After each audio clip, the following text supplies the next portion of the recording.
Welcome to the Global Warwatch Network. Today, we're tackling a headline that's been getting a lot of clicks. Some media claim the U.S. sent bombers to Norway for a show of force against Russia. But is that the real story, or just another headline trap? Let's try and separate the facts from the fiction here. In this segment, we're really going to unpack the details of that recent U.S. Air Force bomber deployment to Europe. We'll look at its stated purpose, what capabilities they're demonstrating, and the wider implications for global security. Try to cut through the noise. Yeah, and that's so important because understanding the layers beneath those headlines, that's crucial. What seems like just, a quick news item often has a much deeper strategic meaning.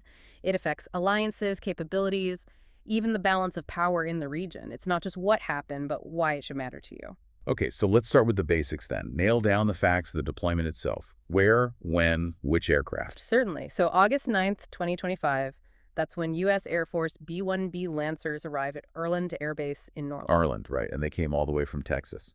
All the way from Dyess Air Force Base, Texas. A long trip. But here's the thing. This isn't a one-off. This is actually the 5th Bomber Task Force Europe deployment in 2025. The 5th? Wow. Exactly. So when you look at it like that, it shows a pretty consistent, ongoing U.S. commitment in the region. It's a pattern. That consistency itself sends a message, doesn't it?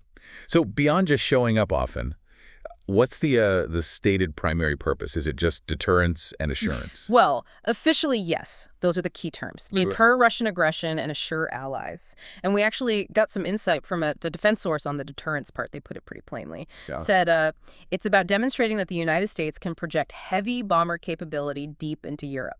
Okay. The message is deterrence, making sure Moscow understands that NATO can strike hard and fast if necessary. Pretty clear. And the assurance side, how does that work in practice?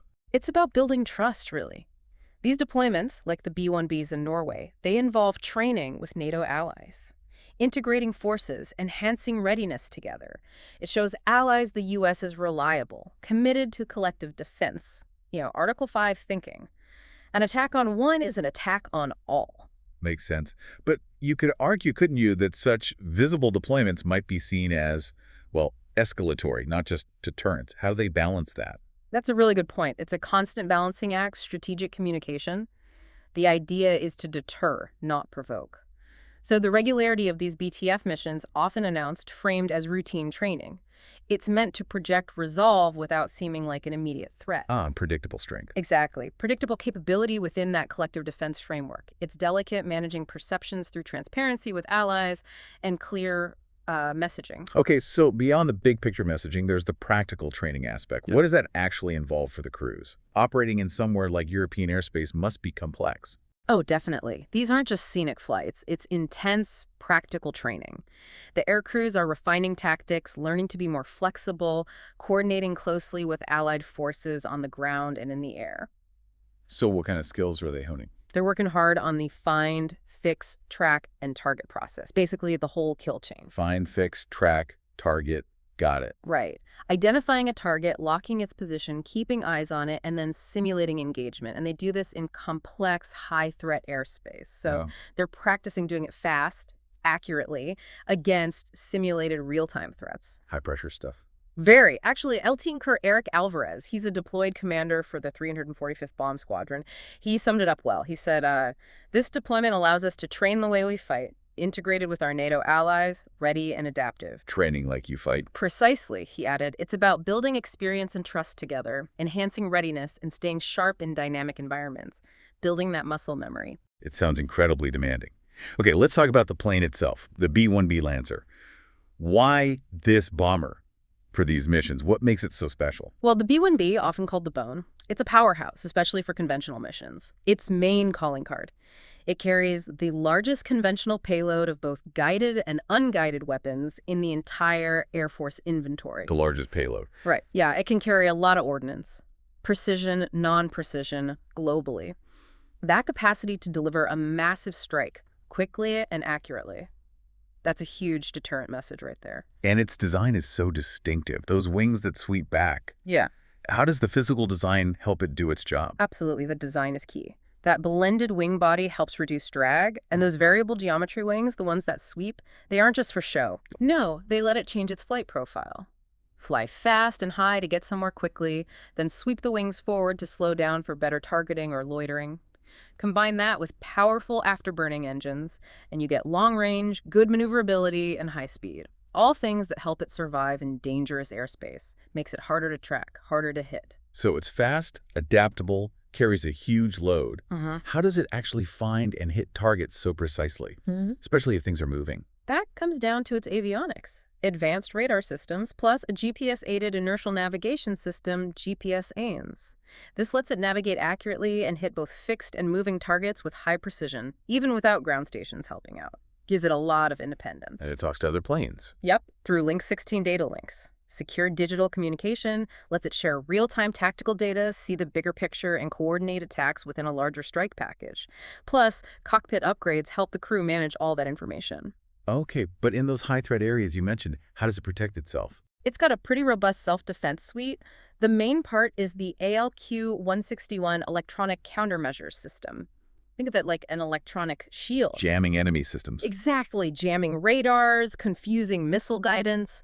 It also has radar warning receivers, tells the crew they're being targeted, and then expendable countermeasures, flares, and chaff to decoy missiles. Plus, a towed decoy system it can trail behind. Wow, layers of defense. Right, and all that complements its inherently low radar cross-section, and they're planning more upgrades to its radar and electronics to keep it viable for years to come. It's constantly evolving.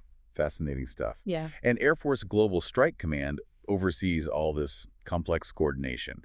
Okay, let's loop back to where we started. That headline trap. Is this just a show of force, or is it something deeper? Why the simple headlines? Well, the sources we looked at really emphasize it's more than just symbolic. It's about demonstrating actual capability. Tangible readiness for rapid action, showing, not just telling, that these forces can get there and do the job, the logistics, the operations. It's all real. But the headlines. Headlines often need to be short, punchy, show of force is easy to grasp, gets attention. But yeah, it misses the nuances, the deterrence, the allied assurance, the high-end training. It simplifies things, sometimes too much. And that term, Russian aggression. Yeah. It means different things to different people, right? We saw that in some public comments connected to the source material. Someone, Paulo Valente, asked if the planes were for Ukraine, saying basically, there is no other Russians' aggression in Europe. Yeah, that comment really highlights the different perspectives, public perception versus, say, strategic planning. Mark B's response to that was quite telling. He pointed out, Paulo, all warplanes in Europe are there to deter Russia, which has been aggressive with many of its neighbors since the Cold War. The broader historical context. Exactly. It's not just about the immediate situation. It's about a pattern of behavior going back decades, actions towards Georgia, Moldova, airspace violations. So while current events might be a trigger, the reason for NATO's posture and these bomber flights is rooted in that longer history of needing vigilance. It's also interesting how these things connect with people on another level, like nostalgia almost.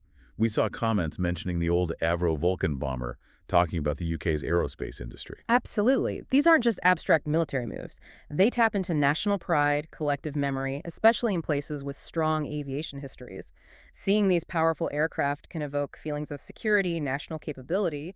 It connects the complex strategy stuff to something more relatable, like memories of the Vulcan or pride in engineering. So wrapping this up for you, our listener, we've dug past those simple show-of-force headlines about the U.S. bombers in Norway. We've seen it's really multifaceted. It's deterrence, yes, but also assuring allies, serious warfighting training, and showcasing the B-1B's advanced tech, a complex, ongoing effort in a changing world. Indeed. And maybe a final thought for you to consider. Given how fast and complex defense is now, how will that balance evolve? You know, the balance between high-tech machines like the B-1B and that crucial human element of training together with allies, how will that shape global stability going forward? That's a great question to ponder. Thank you for spending your time with us today, diving into this with us. If you found this valuable, please do like, share, and subscribe to the Global Warwatch Network. It really helps us out. And we want to hear your thoughts. Drop them in the comments below and join the conversation on our social media channels. You'll find all the links in the description. Until next time, stay informed.